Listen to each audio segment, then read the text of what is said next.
तो गाइस अगर आप जो है पीडीएफ का पासवर्ड भूल गए हैं, आपको नहीं पता है कि आपकी पीडीएफ का पासवर्ड क्या है, या फिर आपके पास वो पीडीएफ कहीं से आई है और आप उसका पासवर्ड पता कर सकते हैं, या फिर मोस्टली लोग जो है अपने बैंक से आई हुई पीडीएफ को जब ओपन करते हैं तो कुछ ऐसा देखने को मिलता है, उन्हें पासवर्ड ही नहीं पता होता है, या फिर आधार कार्ड की पीडीएफ को ओपन करते हैं तो वहाँ पे भी पासवर्ड सेट होता है, तो ऐसे में वो पता नहीं कर सकते। मान के चलिए आपने ये पीडीएफ को पासवर्ड सेट किया और आप भूल गए, तो मतलब इसका पासवर्ड चेंज करना इतना आसान नहीं होता है, मतलब पासवर्ड पता करना इतना आसान नहीं होता है, या फिर आपके पास वो पीडीएफ आई हुई है और आपको उसका पासवर्ड नहीं पता है। तो मान के चलिए अगर आपका आधार कार्ड है या फिर बैंक की स्टेटमेंट है, तो सबसे पहले ना आपके पास जिस भी टाइप की, अब इसका ना थोड़ा तरीका अलग हो सकता है, आप शायद कन्फ्यूज हो जाएं, तो सबसे पहले ना एक काम करता हूँ मैं यहाँ पे अपने गूगल क्रोम को ओपन कर देता हूँ। अब मान के चलिए आपकी कोई आधार कार्ड की है या फिर बैंक स्टेटमेंट है या फिर कोई और है, तो सबसे पहले ना मान के चलिए मैं आपको एक एग्जांपल दे रहा हूँ,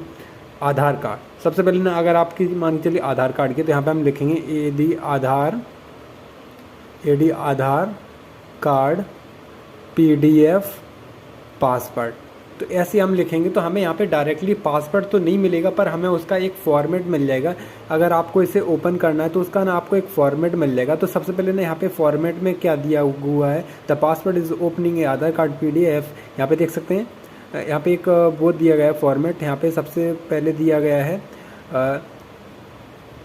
combination of first 4 letter of your name upper case and date of birth. तो सबसे पहले ना अगर आपकी आधार कार्ड की ये पीडीएफ है, तो सबसे पहले ना आपको अपने नाम के स्टार्टिंग के 4 अंक, मतलब जो वर्ड हैं, जैसे कि मान के चलिए अमन है तो AMAN आपको कैपिटल लेटर में जाना है। जैसे कि मेरा मिलन है तो हम MILA कैपिटल लेटर में डालेंगे। उसके बाद डेट ऑफ बर्थ डालनी है। उसके बाद आपकी ये पीडीएफ ओपन हो जाएगी अगर आपकी ये आधार कार्ड वाली है। पर ये मेरी आधार कार्ड वाली नहीं है, मेरी ये बैंक स्टेटमेंट है। तो अगर आपकी आधार कार्ड की या फिर HDFC कोई XYZ, मतलब जिससे भी रिलेटेड आपकी पीडीएफ है, उससे आपको सर्च कर लेना है।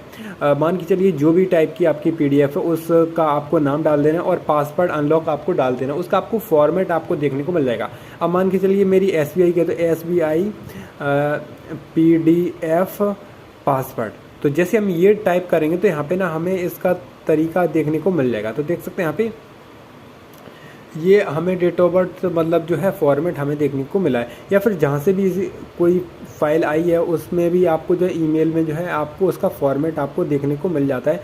उसे आप किस तरह से जो है ओपन कर सकते हैं, ठीक है।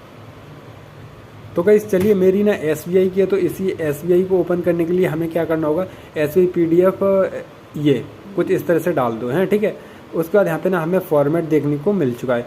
नंबर यहाँ पे क्या दिया हुआ है, बाय डेट ऑफ बर्थ, यहाँ पे डे मंथ ईयर, कुछ इस टाइप से आपको डालना है। और यहाँ पे ना आप साफ साफ पढ़ सकते हैं, if receive via email after last 5 digit of your mobile number, registered mobile number, उसके लास्ट के 5 डिजिट डालने हैं, followed by the date of birth. Date इस तरह से डालनी है, मंथ इस तरह से डालना है और ईयर यहाँ पे आपको डालनी है। तो चलिए मैं अपना करता हूँ, यहाँ पे डालता हूँ, ओपन होता है या नहीं। तो ये थोड़ा ट्रिकी हो सकता है अगर आपकी कोई और पीडीएफ है तो जिसका अगर आपको पासवर्ड नहीं पता है तो ये थोड़ा मुश्किल हो सकता है। अगर आपकी आधार कार्ड की पीडीएफ है या फिर बैंक स्टेटमेंट है तो यहाँ पे ये कर सकते हैं। तो चलिए मैं अपना नंबर डाल देता हूँ, लास्ट के 5 डिजिट।